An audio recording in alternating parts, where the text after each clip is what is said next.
Good day, everyone. James Hicks here. Welcome to another edition of the Digital Collective. We have a fantastic episode today. I've got two champions of social media live streaming sitting in the back room here. We are going to be talking today about content creation workflow.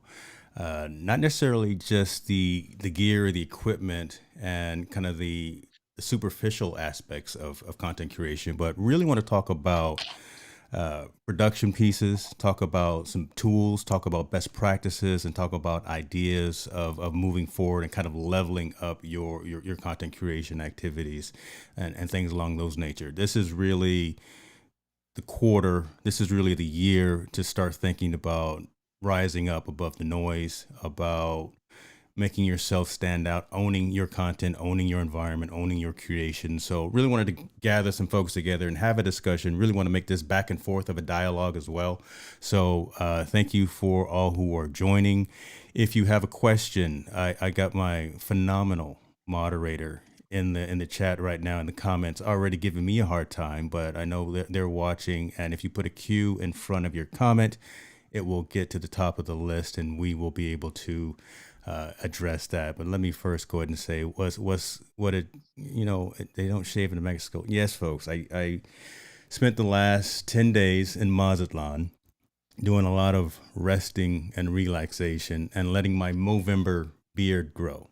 So, no, they don't have any razor blades or any shaving equipment there. So, um, I'm just going to leave it at that. Let's go and get started. Let me bring in my guests. I'm going to bring them both in at the same time. Ladies and gentlemen, welcome Mr. Matt Haas, Mr. Robert Lee.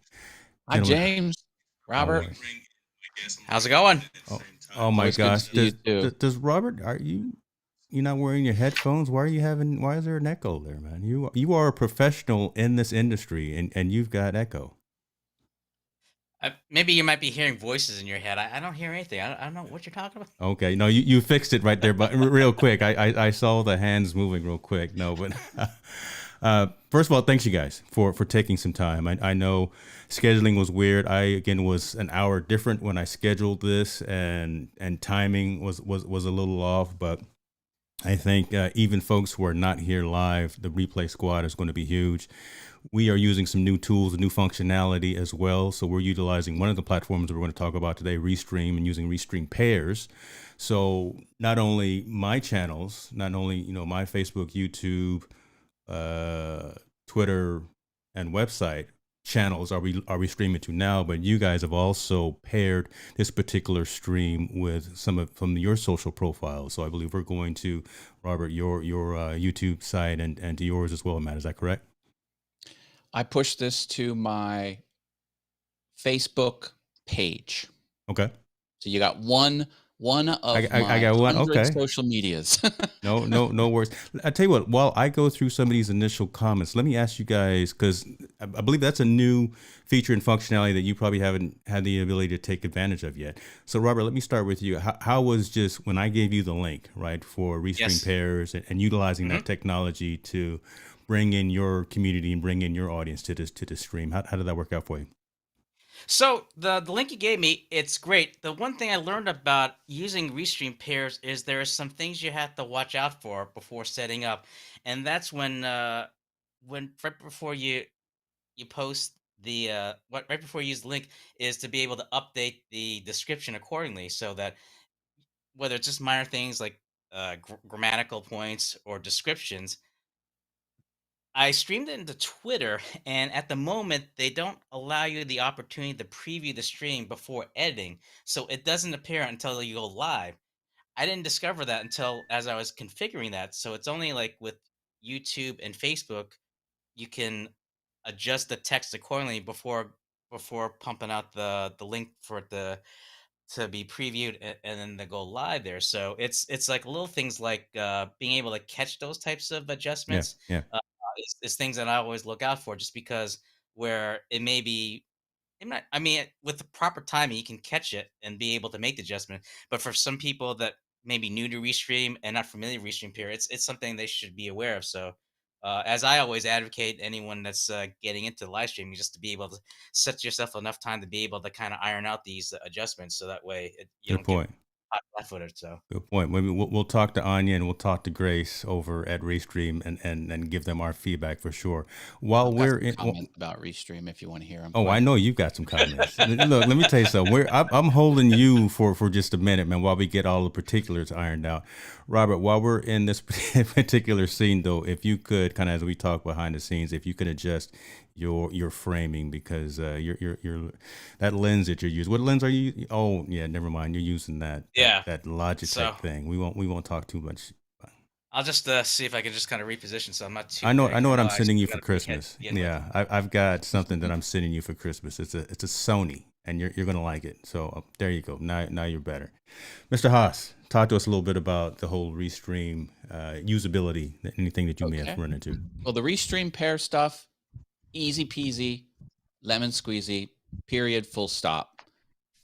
Also with Restream, um, the thing with the Restream pairs is more of a business decision, Mm, because if you are putting a show where you're a guest through your own channels and the show launches and I'm not on the frame the first moments that it goes live, that could confuse my audience. that's a good point. So I restream the Venture Forward with John Ventrini. We do a 6:30 Eastern show on Fridays, and we change the format of the show where when he comes on, hello internet, we're both on the screen. And I think that's a little less jarring because I don't want to confuse my audience very much.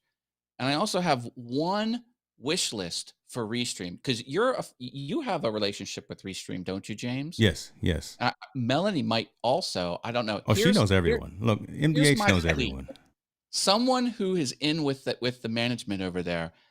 I have one request, and that is the Restream chat application, because they have their own app that launches. Okay, You're literally hitting home with the conversation that I had with her earlier today too. So go ahead. this app has you do the reCAPTCHA, and that reCAPTCHA is Satan's spawn. It is the worst thing to put in an application. Yeah. And I guess they've made reCAPTCHA even worse lately, because you have to pick those Hollywood Squares images, but then it replaces the image you've clicked with a new image that might require clicking. See, normal UI means you click a tile and then you're done with that tile. Like you've exhausted all of your actions on, but no.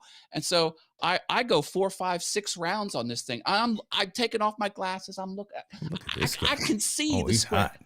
It's got to come off. Bring that It's fire gotta- back real quick, Robert. Bring that fire, because Matt's on. Matt, he's dropping I'm catching today. the heat from him, so Man. let me see if Okay. I can try to cool off. And here's another thing. I already have two-factor turned on. So Yeah. it's not like you have to do reCAPTCHA to make sure to be safety, there's some kind of security. That's all bunk. This reCAPTCHA is giving no redeeming value to the product. Please have them take it off.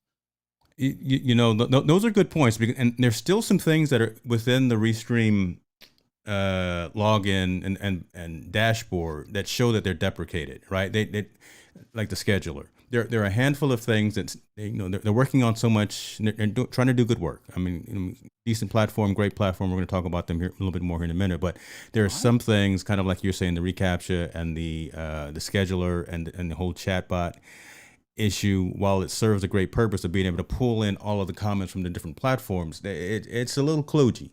It's a little bit kludgy. So let's go ahead and dive into kind of production platforms, right? And the majority of the ones that are out there, we've already hinted and talked a little bit about Restream and some things that we like, some things that we don't like. And I think that's the conversation that I want to have, right? That folks want to hear. But they don't want to just hear us talk like it's a commercial and we're affiliates and partners with any particular company and trying to push the link. I'd like what Matt was doing, right? Actually going down and talking about some of the pros and some of the cons as well, so folks can make an informed decision. Robert, I know you use vMix a lot, right? You're on the PC side, so you use vMix. I want to talk a little bit about Restream, vMix, StreamYard, and Ecamm as well, kind of as the main platforms that folks are using. I know there's BeLive out there. I know that there's Melon. There are some other folks that are kind of specifically centered towards specific social networks, but I think the four that I just mentioned there are the ones kind of I want to talk a little bit about. So let me go back to Matt because he's hot, and I want him to continue to have some discussion.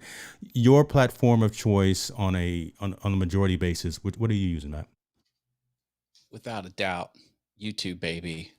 Okay. All things YouTube. I'm a YouTube streamer and content creator through and through. I do push things out to Facebook. I have a love-hate relationship with Facebook. We can talk about I that too. We will talk about that because I got an announcement I that I'm going to I make. Yeah.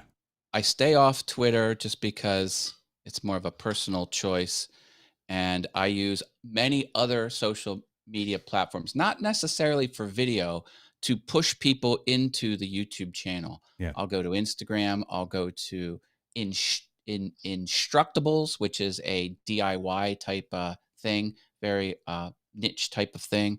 Reddit, um, and I have a Interesting. So blog. do you stream to Reddit, or do they I have don't. that capability? Or I don't stream to Reddit. I don't think they have that capability. okay, But if you can get in good with a popular subreddit and you know the mods, it can be content gold because you're picking up all those session starts, which is when someone comes onto YouTube for the first time, and Mhm. yours is that first video that they watch. Even if they watch 20 other videos that aren't yours, YouTube knows that you brought them because yours was the first video, and then they reward you. YouTube will want to repeat that behavior, so they'll push that video that you've Got entered you. in. It's a good thing. So I like the YouTubes, but I do stream into Facebook as well. I sort of have a disdain for Twitch, although I do have a Twitch account, and I am on Twitch as a viewer, and I Okay. participate in the Twitch ecosystem. There are many deficiencies with the management and the leadership and the product release cycle. There are countless things wrong with Twitch as a company and a platform, and I don't have a thriving community on Twitch because that's my choice. Yeah. Well, and you think about it, right? Twitch has a different demographic as well, as opposed to kind of the content that we typically share, right? Twitch is started out and probably still is more geared towards the gaming community and folks that are vlogging all day. We just don't do that. We have other things going on. I can't just have this camera on all day, right? Streaming is a brutal exercise, no matter what platform Amen, you brother. are. It is. That's why I got Um, this gray hair. Yeah. Yeah. it should be part of your content strategy. Those who try and make streaming 100% of their content strategy, it can be done. It's much more difficult to break out, in my opinion. Generally speaking, Yeah. there are obviously use cases where that's where it Let me works. let me backtrack on a couple of things and ask because I specifically was looking for where do you initiate your streams from? I know you live on YouTube, you know, that's your go-to platform. You've got a number of fantastic channels there, but like when you initiate the stream, do you utilize Ecamm and Okay. multi-stream or do you use Restream and multi-stream out through Ecamm? What's your encoder, right? Or It's are you Ecamm for okay, me okay, through Restream for my morning show on Awesome Fun Things, but for all things YouTube, I am Ecamm straight into YouTube. okay, okay. I don't multi-stream my Monday 6:30 or 7 p.m. all things YouTube show.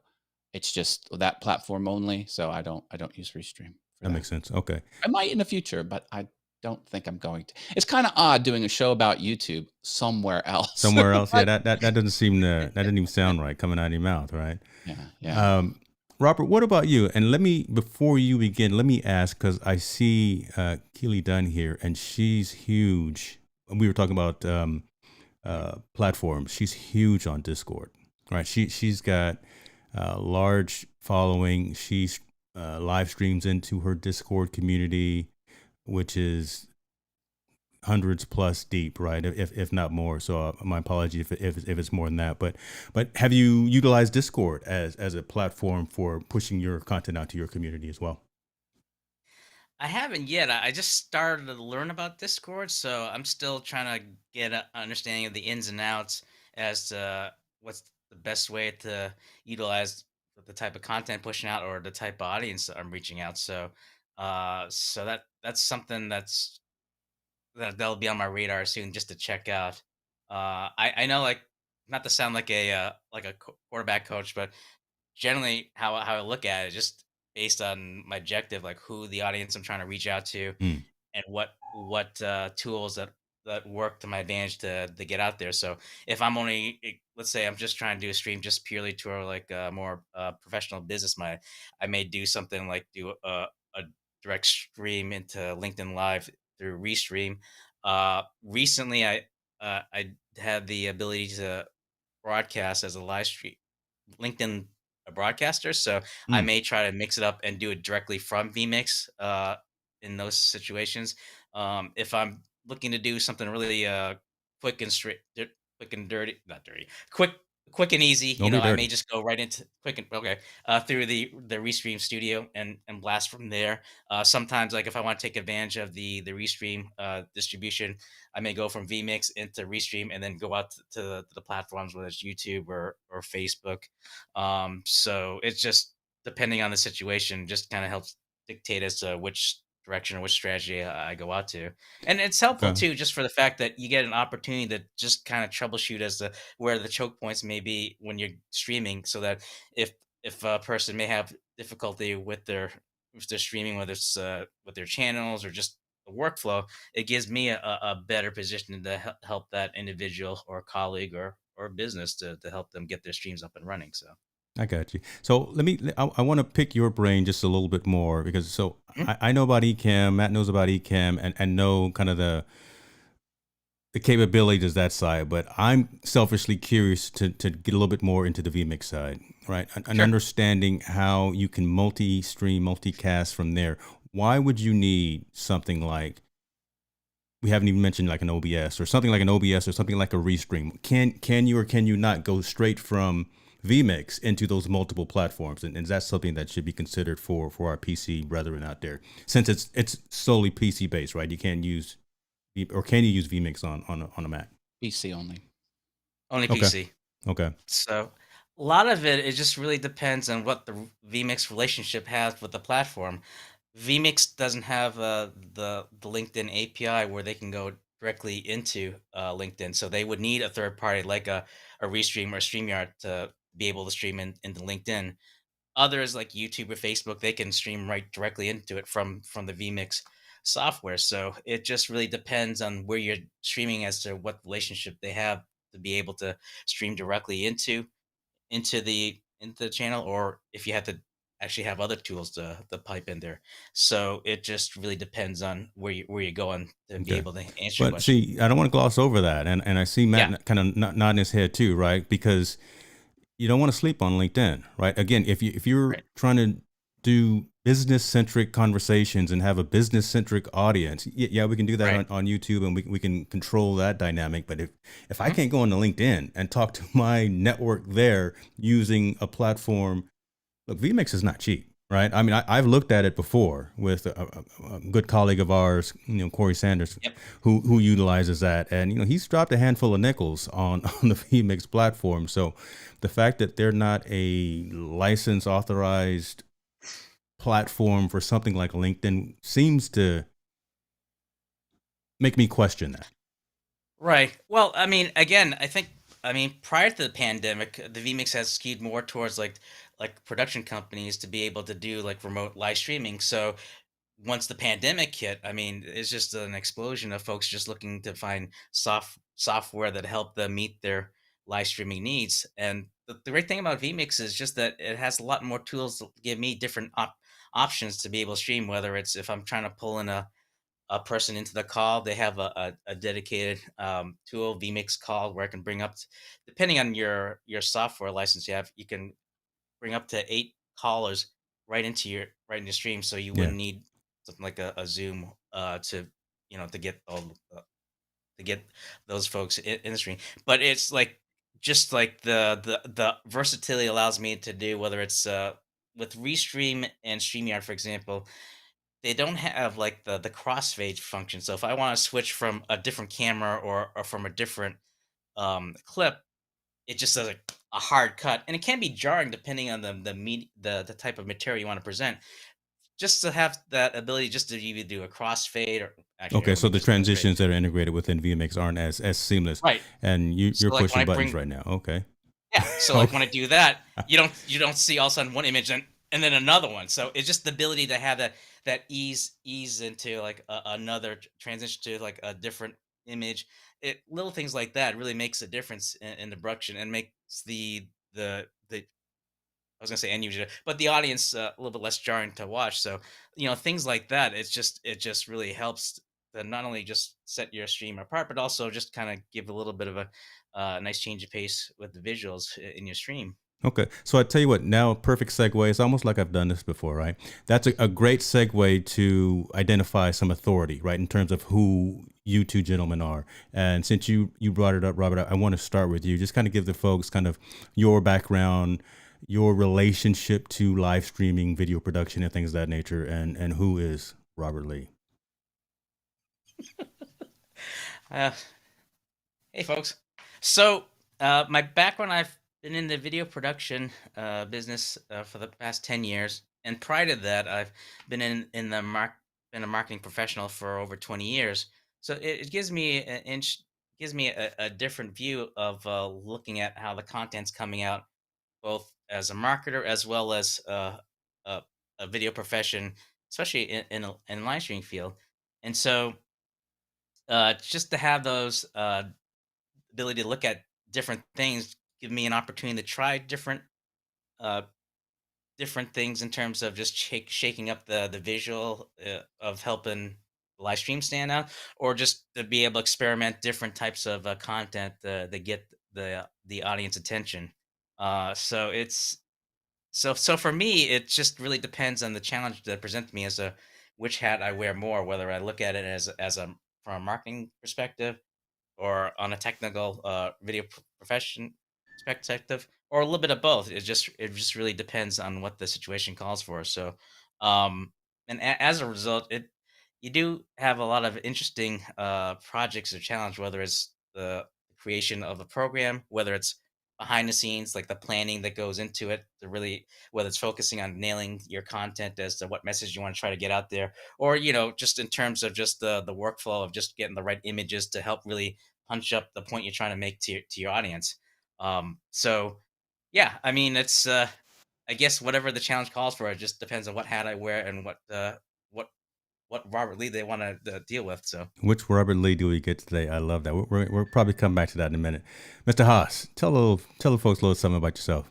Hey, well, I have many YouTube channels, and if I did this correctly, should be look at that. Hey, I'm pushing buttons here, folks. So this is my media empire. We've got the YouTube channels over here, and I've got a couple Facebook pages. One where I just put taco memes out there every morning. It's a lot of fun. It's called Awesome Taco Memes. Look that up. And then we've got two Facebook groups. I have a woodworking Facebook group, and of course, my All Things YouTube channel has its own Facebook group. See, I do play in the Facebooks. It truly is love hate. Someone said it's a hate relationship with Facebook. I'm like, no, it's not. Uh, what else? Yeah, I do a lot of things online, and I like to do things online that I'm passionate about. I don't want to do anything where I'm not passionate about it. So when and if I ever think one of these YouTube properties is a grind, I'm going to step back and pull back and then just not do it anymore. But I mean, I'm trying to get people to grow an audience on YouTube. I'm very knowledgeable about YouTube. I follow the tech news. I was invited to Google for a meeting. I didn't go there just to visit someone. They wanted to talk to me, and Google owns YouTube. Um, I'm all in on the YouTube. I love the platform, and I understand the web architecture that these things are built. I've built medium-sized systems that nowhere to the scale of YouTube, but I understand how that's all put together. On my woodworking channel, awesome wood things. I cobble together interesting things out of wood that you wouldn't typically see out of wood, and bring the user along on my build process, and they get to see the item and how jazzed I am about it. That's a lot of fun. I'm learning to play this instrument here over 2.5 years ago. I started to learn, and I figured, hey, it's something I always wanted to do. So you can watch my progress as I get better at that instrument. And my awesome fun things is just my miscellaneous vlog channel. And I just share whatever I want, because although I have these 4 passions that I have on YouTube, I have many, many other passions. And not all my passions have a YouTube channel. So you kind of get all of that here. And that's kind of what I'm doing online. I think in 2022, I really need to um, define my business strategy a little bit better, Yeah. because I have the gear, I have the on-camera presence, I'm skilled with running and growing and leading an audience. I just think I really need to start figuring out, where do I see myself in 5 years? Because right now I'm just putting cool stuff out there on the web. I'm helping people where I can. I'm a former teacher. I love to teach. I think you learn when you teach, for sure. And that's just me. I'm an eclectic geek that loves efficiencies and making the world better. I I don't know. love that. I love it. Thank you Is that, guys is that very a much. good enough answer? No, That's that's what I pretty got for good. you. And again, it's another great segue, right? Because I wanted to talk a little bit about tools that we can utilize, or that we do utilize. And Matt, you kind of pointed to a couple of things. One with the fantastic overlays that you were just pointing on the screen just now. So I want to talk a little bit about stream additions, something like Stream Elements, Streamlabs, tools like that allow you to push other content on the stream while you're actually having conversation, using WebMs, using GIFs and things like that. And then also, right, you've got so many channels. And Robert, you as well, you've got so many other digital properties. Talking about project management, tools that we utilize. I know there's ClickUp, there's Notion, there's Trello. There's a lot of other a lot of tools out there, similar to all of the Google Docs and all of those free products as well. But let's get into a conversation. Let's start with the project management piece. Robert, what are you using to manage your work, a day in the life of Robert Lee, right, with Shalala Productions, and just making sure that everything that needs to get done gets done, so to speak? Well, I'm gonna sound like a Neanderthal for the fact that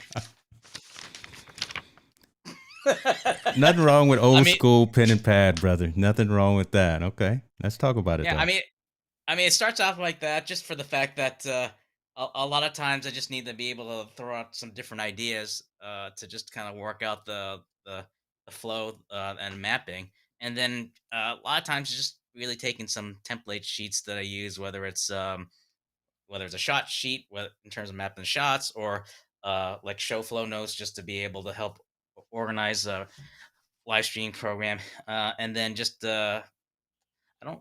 I know Matt always jokes the fact that I'm terrible with the Google products like Google Docs, but even just like some of like the basic They're free, calendar brother. tools, yeah, they're free, just to help me stay ahead in terms of with the scheduling, and just I forget who it was that had mentioned that they try to shy away from taking notes and just try to structure it into the calendar as to things you do. So it's almost like I use like my calendar as to do slash kind of like a workflow as what needs to be done, just for the fact that to help me focus on the task at hand.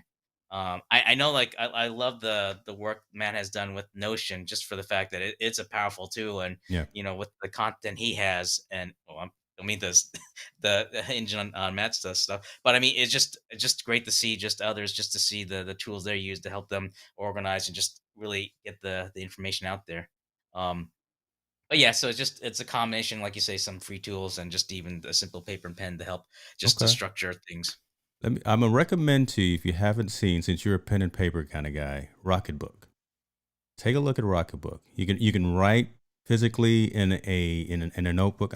Where's mine? Well, it's too far to reach, but it actually has a electronic component to it as well, right? Where it'll actually transcribe all of your content via OCR, optical character recognition, into a digital format.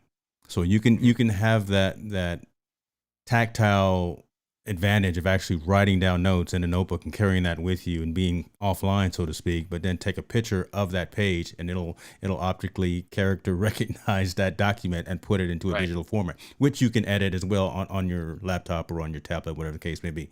So take a look at that as kind of a tool to maybe look at for the old school pen and paper.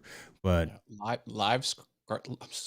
Live Scribe, yeah. Live Scribe is a good product too. I had that too, Robert. That's a pen where you write and it has a recorder on it and it Okay. records what you heard when you wrote it. And you can play back your writing and hear what you heard when you scribbled it. It's pretty clever. I think they may have started a lot of the optical character recognition type of functionality, right? LiveScribe, but they've been around forever, and yeah, just gotten better all the time. But what about you, Mr. Haas? I Oh, remember we sat in class and we listened to the great Cat Mulvihill talk about Notion, and we learned. And you were sitting in the front of the room. I was in the back heckling. But yeah.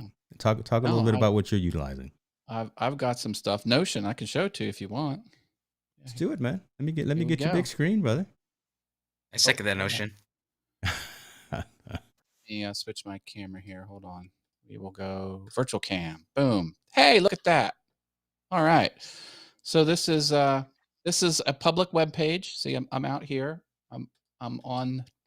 Well, you can't see it, but it's a web page. So I'm out here on Notion, and this I have a couple pages. You can use this little nav area to go to the different pages. And this catalogs my site and shows different content based on the page you're on. This is everything that's happening today and in the future. So this is my live show appearances.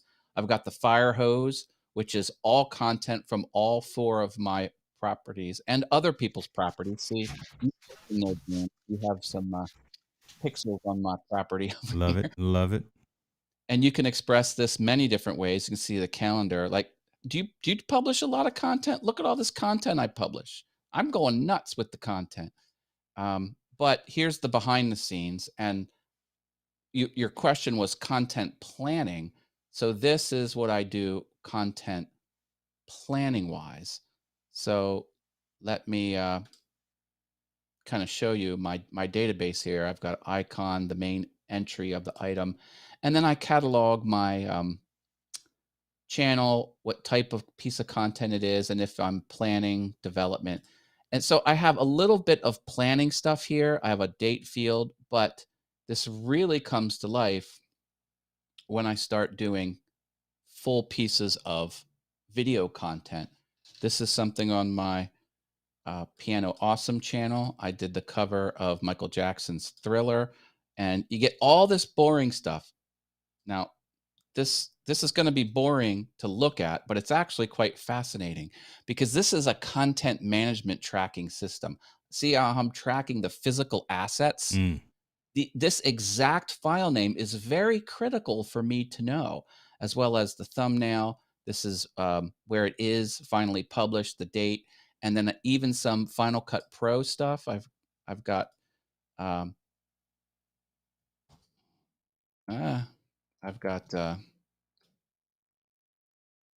yeah, the library in Final Cut Pro, the event, the project. This is how I can find it in my video editing software and where it's at, what folder it's in. So bottom line is I copy and paste just a few things, and then boom, it shows up here as an afterthought, or not an afterthought, as a nicety. As your repository, so to speak. Yeah. In other words, I'm using it to track my content, and I have the added benefit of getting something public that my audience can engage in. If they want to see where I'm at in the future, they can always just reload this page. Now, this is inside the Notion app, but it is out here on the web. There's a full web page, down here. I have it off the screen, the actual address bar.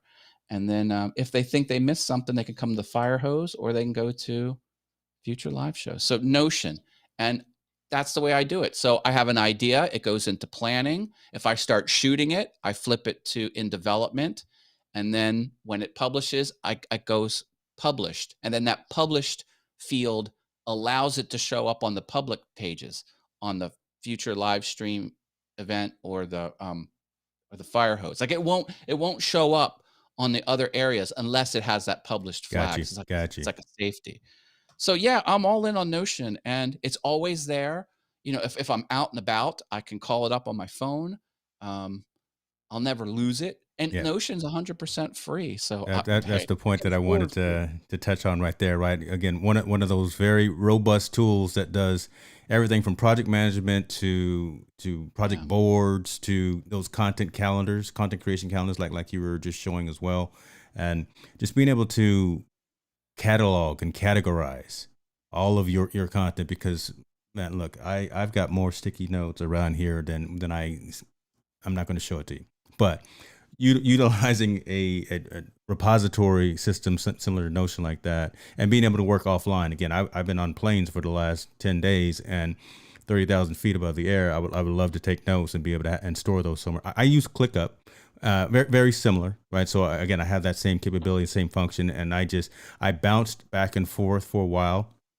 I just liked and fell a little bit more in love with the web clipping ability that the ClickUp tool has versus the one that Notion has. It just saved me 2 extra steps than doing it with Notion. But Right. again, does the exact same thing, and price is all of $0 for the I love solopreneur, $0. right? And Unless you you need to scale and have 10, 100, however many people and multiple collaboration pieces, that's when you start paying maybe the high price of what, $5 a month kind of thing. But yeah, for the most part, these types of tools are very, very reasonably priced. So yeah, use what makes sense for you. No, yeah, that's great. That's working for you. The image I was showing is all my hard drives. I have like a whole little stack of external hard drives because I save everything. yeah. Everything gets saved. And now that I have it cataloged, if I ever think, oh, I want to use that thumbnail image, I green screen myself I want to reuse myself. Oh, where was I can go to Notion, find the thumbnail, and it'll tell me exactly what the file name is and exactly what drive it's on. Wow. How sweet That's is pretty that? good. You ought to fire up a service, the Matt Haas, I don't Well, know, yeah, video recollection service, and start charging people for spinning up that type of thing. Because I could use that as I'm good at tracking assets. It's a full-time job. I was doing that. I tracked hundreds of thousands of assets a month for a major publisher, and it's better to find something and reuse something you already have than to remake it. yep. So it was a cost-saving type thing, and yeah, I got really good at that. My family photos. I have 130,000 personal photographs, all cataloged in triplicate. It's amazing. And 120,000 are of my son. 'Cause I love that. Can you beat that, Robert? There, he knows exactly how many of who and whatever. But that's just. But first of all, before you answer, let me give a shameless plug. Speaking of external storage, I don't know if you guys got a chance to check. Yesterday, I interviewed the CEO and founder of OWC, Mr. Larry O'Connor, and he was talking about storage capabilities, external SSD drives, and some new products that he premiered yesterday on my stream that actually launched today. So if you get a chance, definitely check out the session that I did with Larry O'Connor, the CEO of OWC. I think I'm his ideal customer. I think so as well. Right, for sure. Are there others? I mentioned Trello and ClickUp and Notion, and we talked a little about Google Docs. Are there others maybe, FileMaker again, from a Pro. project management perspective? I use FileMaker Pro. That's what I started my geekdom in is FileMaker Pro, which is a desktop Mhm. database program, very similar to Notion, only it's decades old.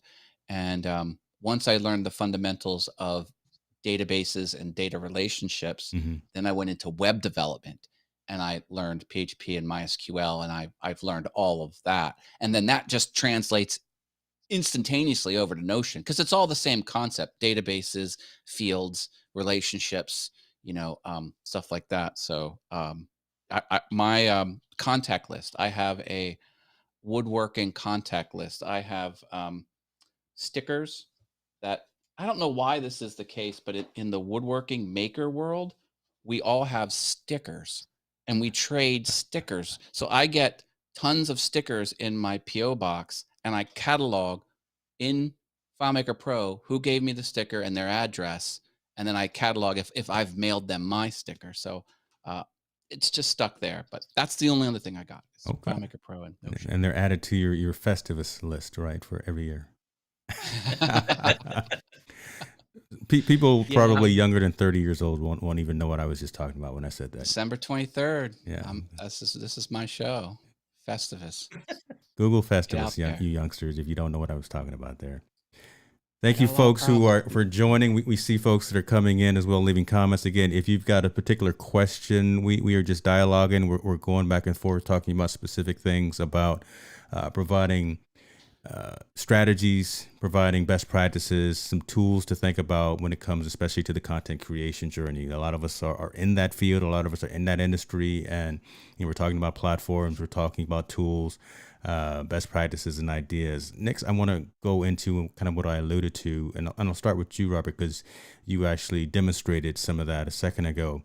Additions to a stream, right? Ways of enhancing not just the dialogue, right? The one-on-one interview or the 1-to-2 type of interview, kind of like we're doing now, but overlays, GIFs, animations, other WebM files, things of that nature. What do you use, and kind of give us an idea of a best practice or perspective of how and when people should use things like that, like you were doing with the fire, right? That you brought up just now. So talk a little bit about when you think and if you think people really should take advantage of some of those tools.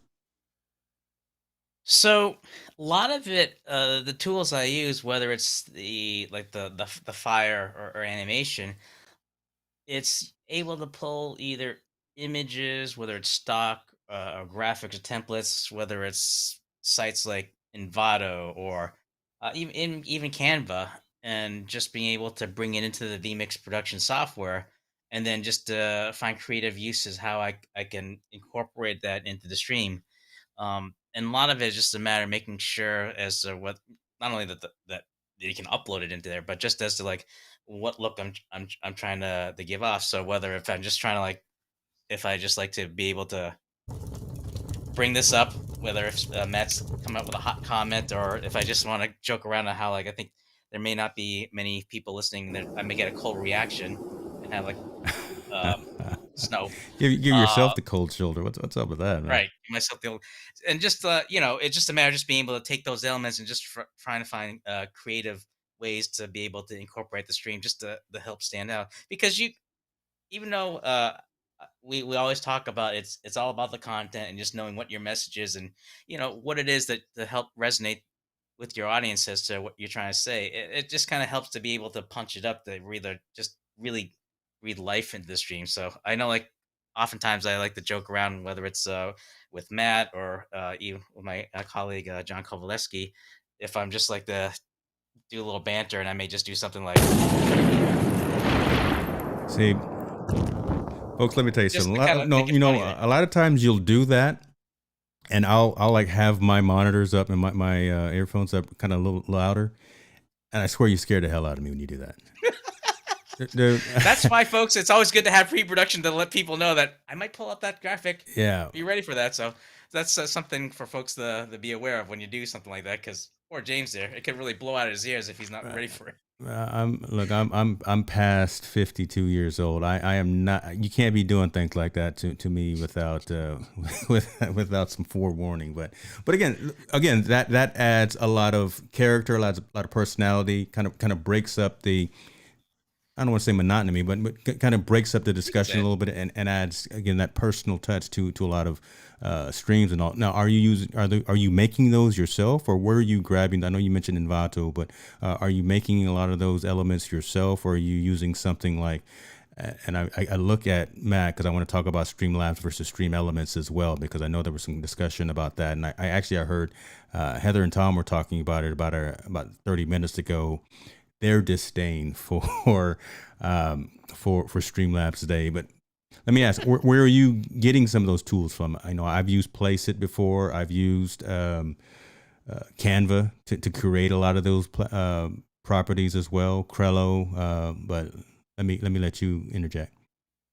Sure. So like the graphic I just pulled up was taking assets from uh, Envato and then Okay. just being able to work on the Adobe Creative Cloud to create that. So in some ways, it's like creating it my own, but just being able to have the assets to play around with. And there's other things like I know, like you mentioned, Streamlabs that folks have used.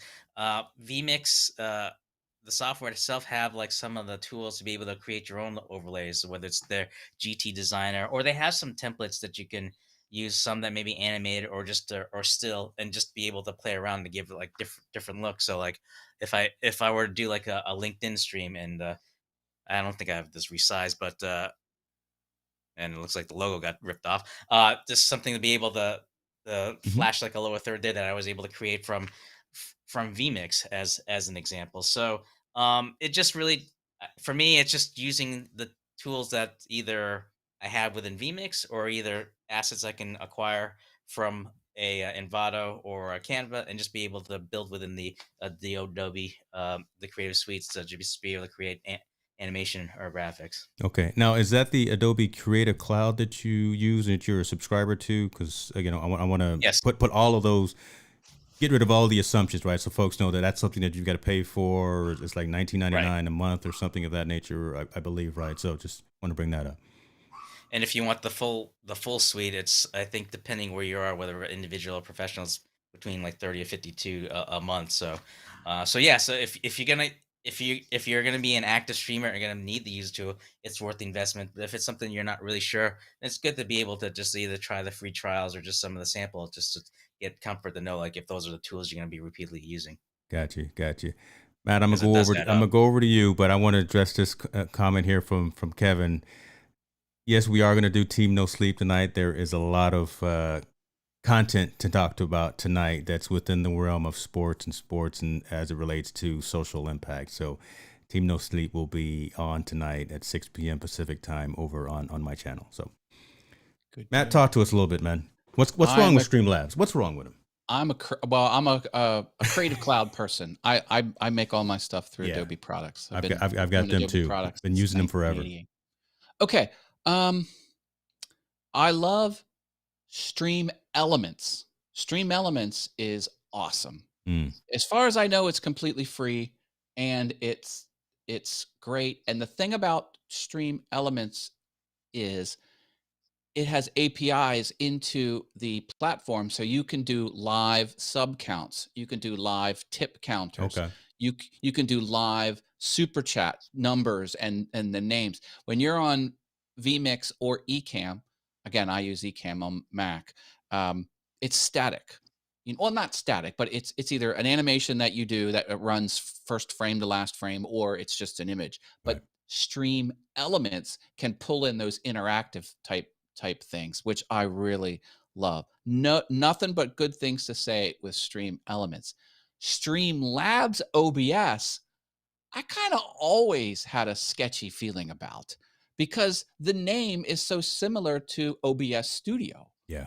but they're two separate companies. And Streamlabs OBS, which at one time it was PC only, it might still be PC only.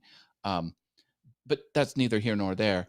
It's a paid service. So so here's a free open source OBS Studio, which I like. Yeah. And then there's this other thing that sounds the same, but it has a paid component to it. And really, that was their strategy. Their strategy was, when people search for OBS, they are the top one on the search results because they paid for the ads. And I guess over time, they hijacked it. Yeah. Now, is that illegal? No. Is it sketchy as all hell? Yeah. Yeah. And that all of their features are ripped off from other platforms. They have no original ideas. And this last thing they did, there was another streaming platform called, what is it, Live Me or Live Stream, or there's another streaming tool out there. And they ripped it off. Or was it even Twitch? I don't know. They ripped it off. Even the marketing page, it's element for element identical, text for text identical, even down to the user testimonials, the exact same testimony. The whole thing was just completely ripped off. And as a content creator, we are here to make original content. And there's a respect that content creators have and should have for other people making original content. This company, that concept is completely off the charts. And they even went to OBS Studio, Streamlabs OBS, went to OBS Studio, the nice place, and said, can we use OBS in our name? And the nice OBS Studio said, no, we'd rather you didn't. What did they do? The Did it evil anyway. Streamlabs OBS went ahead and used it anyway, and then trademarked it. Oh, they Again, did. yeah, not illegal, but sketchy Oh, as dude, all that's heck. dirty. That's dirty. Wow. So Wow. I've never used Streamlabs OBS ever, and I don't think I ever will. But that's not to be mistaken for Stream Elements, which is a separate company, Yeah. and as far as I'm concerned, is amazing. And when you tip through Stream Elements, just PayPal takes their 2.9% cut Okay. and nothing else. They don't even take a cut of your revenue. So I tell my audience, if you want to donate where the majority of the money goes to your favorite streamer, and if they have a Stream Elements tip service, use that, because the host will get more of the cash. And I think that's important too. And if it falls right through, there's no, you have to wait for 3 days. It's just someone tips you, boom, it's in your PayPal account. So, and they can take credit card too. It's not just PayPal. Yeah. They can. So it's integrated with like something like Stripe as well. Okay. I know I'm you. not sure what they use, but it's all there. Okay. And Stream Elements takes care of all this stuff. And like, do you know how much engineering and web development they have to get all those live counts Yeah. programmed into the Stream Elements service? Like, someone did a lot of work, and it's being actively maintained, and they charge. Now, I have no idea how they're even making money, but hey, I'm Word there of for it. mouth by real users like you, because that's what I was getting ready to say. I know you use Stream Elements in a lot of your streams, and you have the lower third when someone drops you a super chat or drops you a super Which I thanks or took whatever all the my own case may be. photography. I use Yeah. the stuffed animals in my set here. That's the And coolest like, thing. someone tips me, the little piano beaver will come up and say, "Thank you for tipping me," and then walk off. So I know like Melanie does that as well. She's starting to talk about integrating alerts and notifications and things like that into her stream. So and then making animated GIFs of actual personalized content, right? Of her dancing and like you with your stuffed animals, as opposed to going out and getting something that's stock or whatever the case may be. You know, I And like that's this. future proofing too, because Yeah. copyright's a real thing, and it's a bag of hurt. So even if you take an image that you don't own and you use it, someone sometime, it could be years later, could smack you for it. And the last thing you want as a content creator is to deal with legal copyright issues. So I'm not playing that game. So I make all my own images, and I use royalty-free audio. And yeah, I'm forward thinking. I don't want someone to try and take me down. Like, I'm limiting people's chances of harming me. You know, it's almost like did I share this document with you? I probably should have, but exactly the things in order that I kind of wanted to have from the Runner Show perspective, because that was really going to be the next conversation piece, right? Stream editions, so animations, logos, GIFs, images, and things like that. But now bringing it up to another level, a lot of times we'll have these high-end audio mixers, and we'll want to bring in sound effects, or we'll do like my intro and outro. You'll hear the music, and you don't want to mess with YouTube and copy. And if you get a strike, it's not good. They've got the power to pull your whole site down. Not just demonetize it. If you're monetized already, they'll pull you down. So Matt, let's start with you, and then Robert, I want to go into you in terms of what you're using from an audio perspective, right? Stream editions, still talking about that topic, adding into your environment.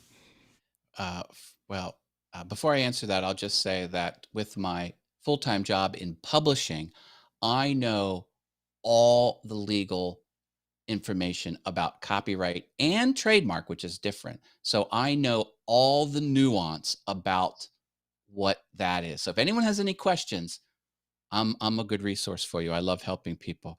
I use a woodworker friend of mine creates unique music and puts them on the web and has a declaration that he'll never strike your channel. It's worldwide available for free. He owns it, but you can use it for commercial purposes. It's called Amplitunes. I probably shouldn't say it, but he only has it's out there now. He has less than 20 tracks, and that's what I do. He like this. Like my friend created that, but I literally just flashed back to Studio 50. Well, yeah, isn't it great? To the late 80s just now. Again, I you love young the folks 70s won't know. Funkalicious type stuff. Man. Anyway, so but I'm not using anything else. Well, I'll use YouTube's own library. Yeah. YouTube has its own audio library, so I'll use that, and I'll use one of the 20 tracks on Amplitunes, and eventually I'll get the commercial services. I'll get what do they call? What's the one Peter McKinnon uses and everyone uses? Epidemic Sound. Epidemic. Like I'll eventually get an Epidemic Sound, because now I'm using Restream. Call back to our first topic, to stream the Venture Forward, and he uses Epidemic Sound clips in the beginning and end, and I'm getting copyright struck. Yeah, because you can only have it on your channel. Claimed. Yeah, I'm getting claimed, which is minimal hand slap, but I'm not getting struck, channel struck. You don't want that. But I tell you what, hold on. I want to bring up this comment, and then I want you to play that tune one more time. Shouts out to Rich Fives calling from the UK. He's a DJ over there. He says it doesn't bother me because he's on Mixcloud. Matt, hit that 80s one more time. Man, you don't know what. Okay. You feel me? You dig? Sound like a little shaft right there, boy. Oh, I know. I gotta join in on this. Yeah. There we go. I don't know where the stream is going, folks, but I tell you what, everyone here is smiling. I hope you are smiling too, man. That was for you, Rich. And Rich's platform that he uses, Mixcloud, they have an agreement with the record label associations, the ASCAP BMI, and you can pump in as much commercial music and you won't get any channel strikes or anything.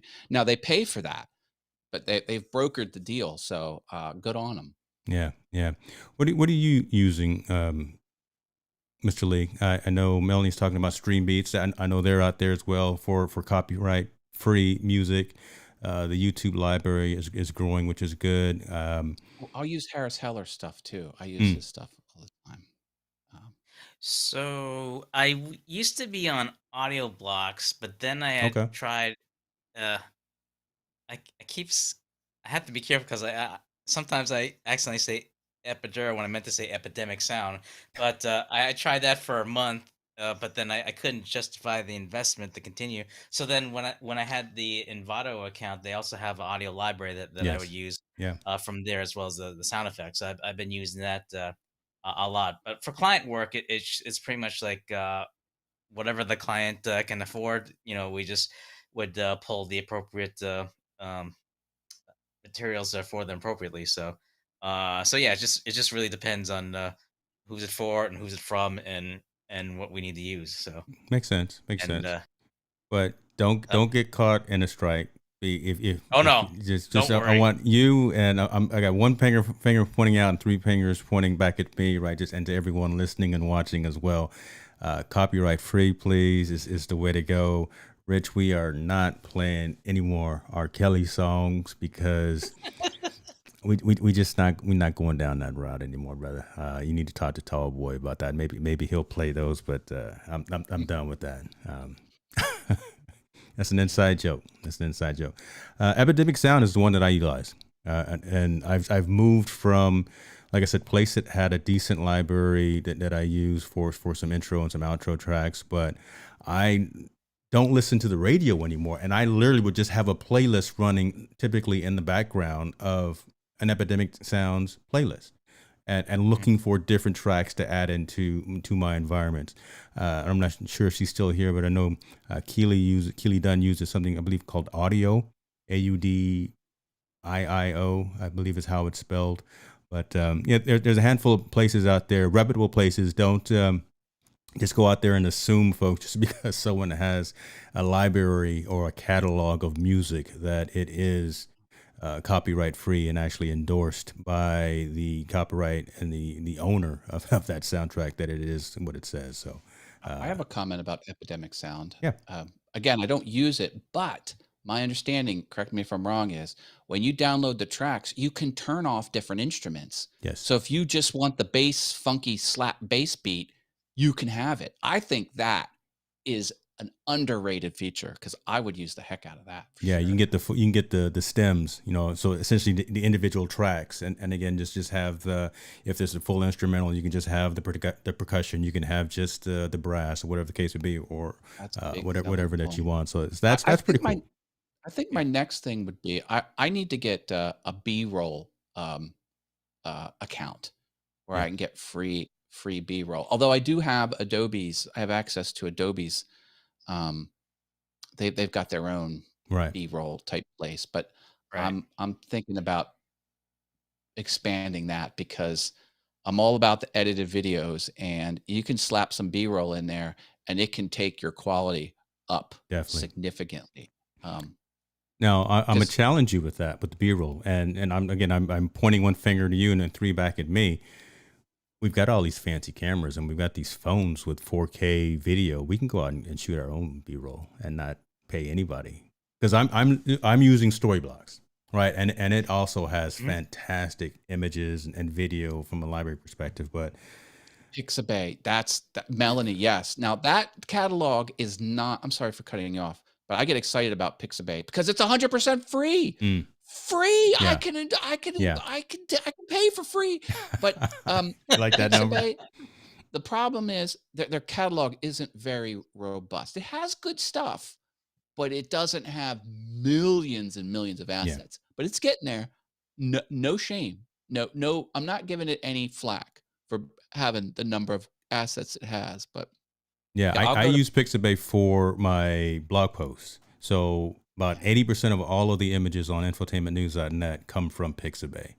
If the client hasn't already provided an image to use with the post, I'll grab it from Pixabay. So that's a good point. Yeah. there's a sound effects site I like too. It's called Free Sound. Let me pull it up here. Um, freesound.org.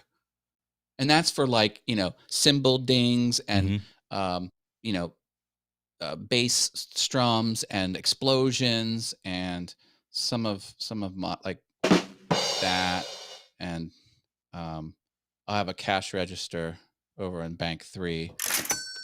Like all that is from You pressing freesound.org. Rodecaster Pro buttons too? I was just getting ready to do the same thing. Yeah, yeah, yeah. I'll Yeah, I'll see I your love bank and I'll play you some crickets. I love my Rodecaster Pro. What a wonderful piece of equipment.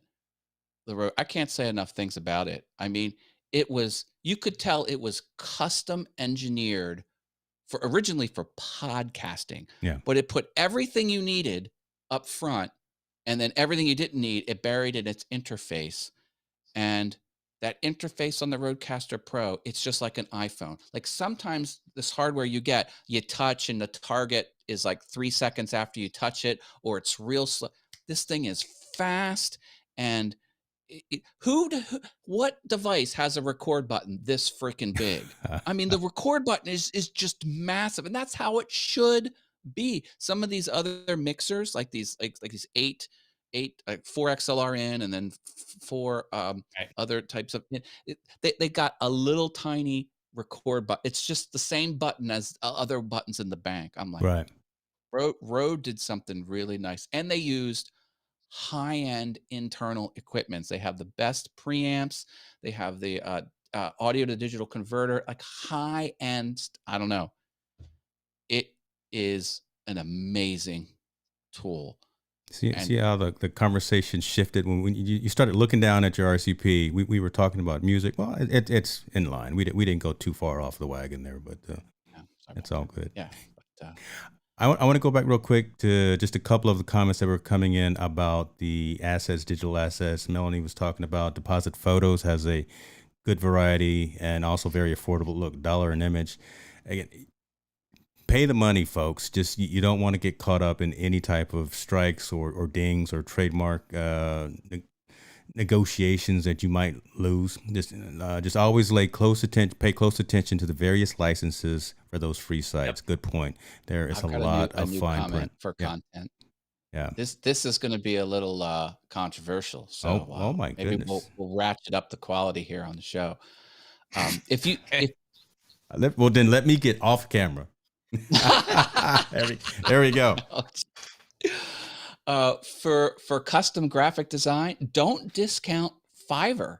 Fiverr.com, Fivrr.com, and you can hire a freelancer to make you something, and that is like a legitimate path forward. Sure, it'll cost you just a few dollars, but offload this labor. Graphic design, I think, is the one thing people don't think they need, but they actually need. People should Wow. understand color theory. They should understand concepts of white space. They should understand fontography, and they should understand kerning and other simple things that could just make, and they should have skills. Like, can you take a photo and put a color border around it? Can you put text on a photo? These are some skills people struggle with. And Fiverr's just sitting right there, 5, 10, 15 bucks. You can get a custom overlay or something done, right? And you don't have to do it. So something to consider. No, it's I may definitely do one worth doing better, that. Matt.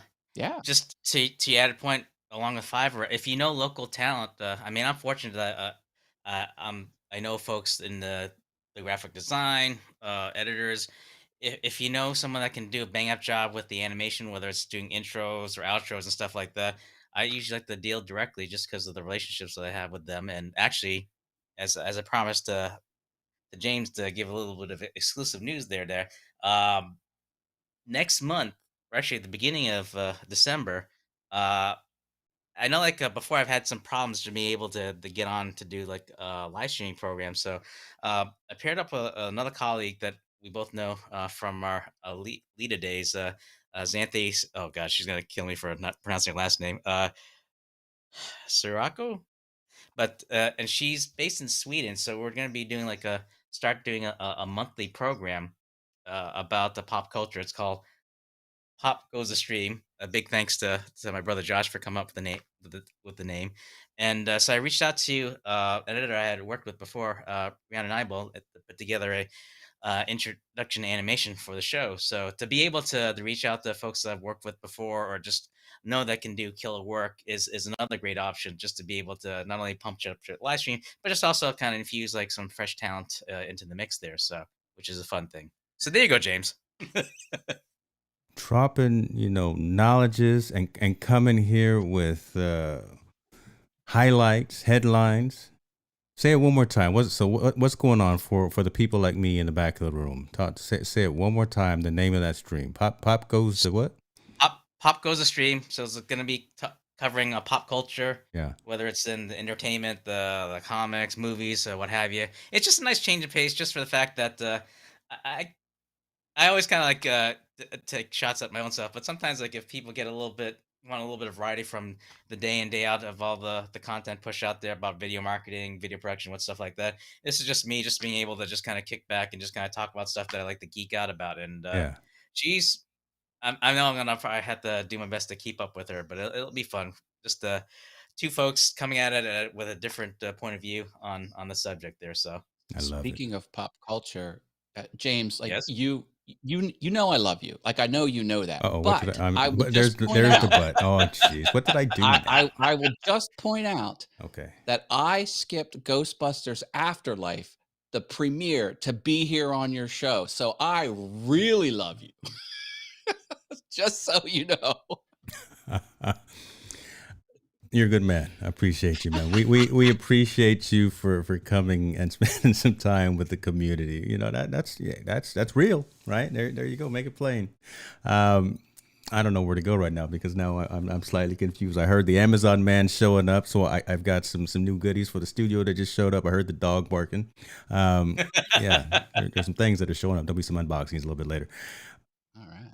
Two more things, and I want to go into some of these comments that I favorited here. We were talking about assets and other tools to use. Melanie was bringing up, talking about Upwork as well. We talked about Fiverr. I know a good colleague, friend of ours, John Pullum, uses Fiverr, and he's showed me and given me some insights on some folks that he's used, and some of the intros and the web graphics that he's commissioned are awesome. So take a look at Fiverr, take a look at Upwork as well, and then listen, Canva is blowing up and doing things about like every 6 hours. There's a new update within Adobe Canva. Spark is Adobe's version of Canva. It's called Spark, and it's free to use. I don't think you even have to have an Adobe account. That is true. Yeah, the Spark part I don't think- is free. You don't need the full subscription to use that. So there's tools out there, and I will do my best due diligence of grabbing as many of these links that we talked about, put them in the description, and share them with you guys. So if you want to put them There's a lot of in your links. show notes, as Sorry well, about there's a that. lot of them. Maybe I need to fire up Notion or something and start tracking this stuff. And you're right. You are a wealth of knowledge there, MDH. Pop Goes to Stream. Thank you for putting that on December the 2nd at 3 p.m. So again, we're a global community here. What is that? Is that Eastern Standard? I know it's Eastern Standard, but I need you to be specific with that, sir. That would be Eastern Standard Time. Okay. My apologies, because I believe Sweden's 6 hours ahead, so it'd be 9 Oh, o'clock. geez, yeah, and she's in Sweden. Come on, that's like Paul Weber right over in London, right? And trying to figure out it's midnight there for him right now. I don't know. So do it's. Can you give a message to her from me, Robert? Or she may be watching this, so go ahead. Tell her On the replay. I like Sweden's vodka. They make good vodka. You wouldn't know it, but they make great vodka. I love In it. Aarhus, Sweden, and the A, it starts with an A with a circle over it, but it's pronounced Aarhus, Sweden. Oh wow! That's good stuff. I almost thought you said Toll House. I'm like, I don't remember them No, making no. vodka. Stay on point there, Mr. Lee. Come on, stay on point. I'm trying. I want to be cognizant of time, but what I'm loving is the dialogue, and what I'm loving it between the three of us, and also the collaboration and the engagement with folks watching and listening. I knew this was going to run long. That just means we got to do it again, because there was a couple of other things I really wanted to get into. I wanted to talk about, again, best practices, and maybe we'll reschedule another session, because I wanted to talk about scheduling tools. What do you use when scheduling guests on the stream? Something like a Calendar Hero, Calendly, or do you just send out a regular old Gmail? Tools for what do you do before going live? Kind of your tech checklist. Say that 3 times when you're drunk, right? Your tech checklist, right? Making sure the lights are right, making sure your browser's refresh, making sure that the camera is in the right mode, making sure all of those things, right, need to be discussed as well. So I want to have that conversation. What do you got there, Matt? My checklist is there. If you sign up for my email newsletter, you get my checklist. Shameless plug. Look at you there, brother. Shameless plug. Send that to me in the private interview chat right there, and I'll make sure that that's included. You got And then the next session, I want to talk about some of these other tools, like Melanie's talking about Wave.video. I'm looking at that, right? Trying to figure should that fit? How can that fit in kind of into my workflow, into my work stream as well? Easel, are they free? I think you got to pay for Easel, but again, there's a ton of stuff that's out there, and a lot of times we've got the blinders on because we only hear about 2 or 3 primary platforms or primary tools that other folks are utilizing when they may not be the best thing for us in our individual situation. So having the conversation amongst us, having the conversation, the dialogue amongst the folks in the audience helps them to make an informed decision. So let me take a look here. The comments: you should be out of daylight time. Well, no, I don't know what it is. Again, I'm just back in the country for the last 24 hours. I don't know what's going on. I'm still on Mazatlan time, so I don't know what's happening. Vote Matt Haas for president, and I'll get rid of daylight savings time. It'll be my only campaign promise. I don't know what else to say. With that, you know what? I can't. I don't know what else to say. I'm normally not at a loss for words, but you may have my vote, sir. You may have my vote. I'm looking for a campaign manager, so be careful. I might hit you up. Be careful what you do. On the out, folks. I tell you what. Let me go around the horn here, and first and foremost, say thank you to everyone who joined in. The technology worked the way it was supposed to. The fact that we were able to share the stream on multiple platforms and get a diverged community. Oh, I've never used that word before, but a converged community talking amongst us as we work through some of these challenges and opportunities for folks again in the content creation ecosystem. Hopefully this helped. Hopefully we gave you some nuggets of information, something you can go take a look at. Robert, let me start with you. Tell the folks just in summary where they can find you and maybe just something that you've got going on in the short term future.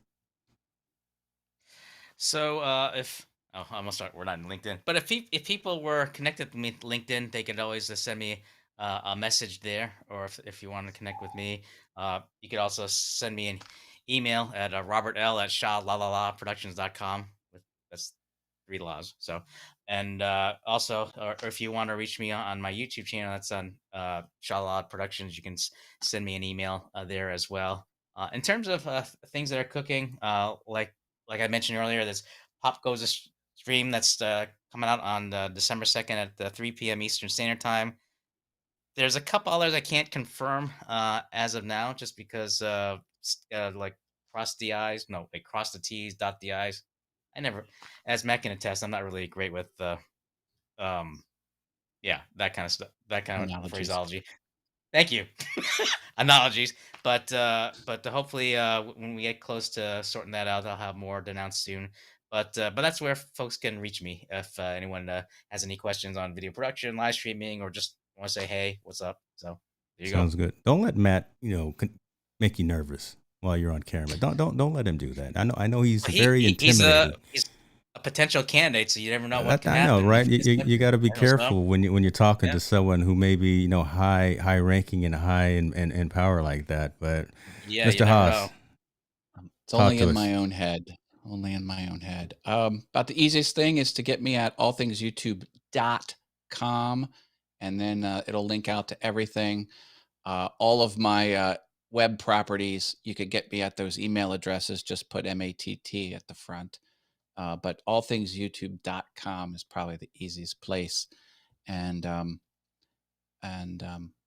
if you want to see all of my stuff, it's there. And just for funsies, you can go to wizardofhaas.com, and it'll point you to all of my properties as well. So I'm just having fun. I saw the little taco there too. So at next conversation we're going to have as well about domains, short linking, right? Something like a Rebrandly or a short.io, Bitly, those types of things. And the value of that, the value of having for us in the content creation world, a .live domain. I mean, there's so much value in that, and I want to go deep into that conversation. So I'm stoking the fire, folks.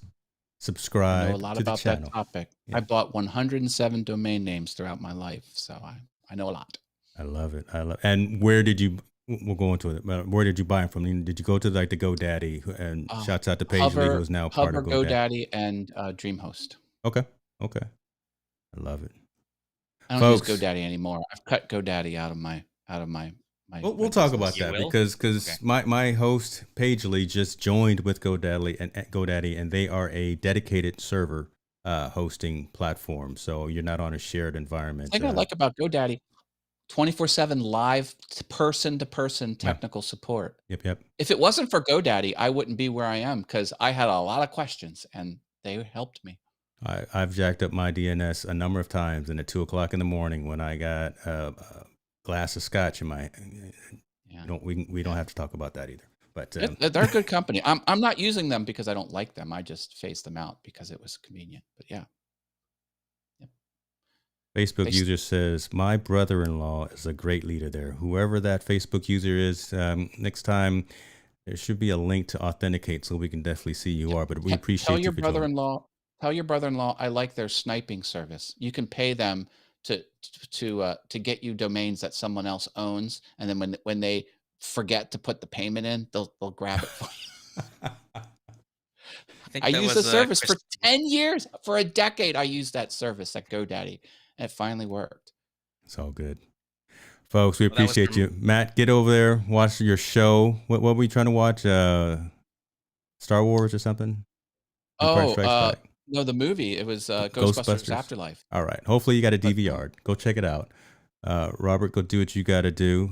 I know you got some construction you said at the estate there, so make sure that happens. And Well, thanks God they weren't hammering when we're talking. That's for sure. So that's why we're getting offline right now, so it doesn't happen. good idea. I appreciate you guys. Everyone in the community, you guys take care, be well, take care of yourself. We out. Take care, everyone.